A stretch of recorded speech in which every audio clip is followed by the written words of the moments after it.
السلام علیکم ګرانو دوستانو، نن به زه تاسو ته د افغانستان مجیب زدران مینوالو ته یو ډېر د خوشحالۍ خبر ورکړم چې مجیب نن په T20 پلاس کې د خپل ټیم لپاره دویمه لوبه هم ګټلې ده. که تاسو مر باندې خوشحاله سوي یاستئ نو دغه ویډیو هم در سره حتما لایک کړئ. زه به تاسو ته وایم چې نن په T20 پلاس کې دغه میډل سکس په نوم باندې کوم ټیم د کوم کې چې مجیب زدران ملته دویمه لوبه تر سره کړله.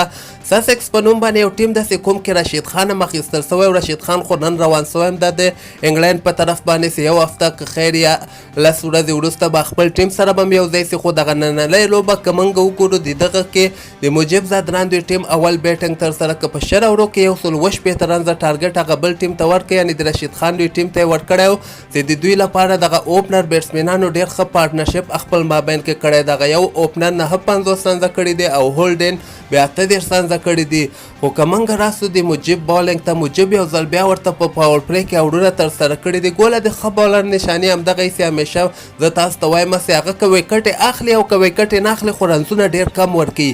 تاسو وګورئ مجیب په څلور اوړو کې صرف 18 رنزه ورکړي او یو لوبغاړی موټ آوټ کړی ده. او مهمه خبره دا ده چې په پاور پلی کې اوډونه تر سره کړي. په پاور پلی کې هر یو لوبغاړی اوډونه هم نسي تر سره کولی.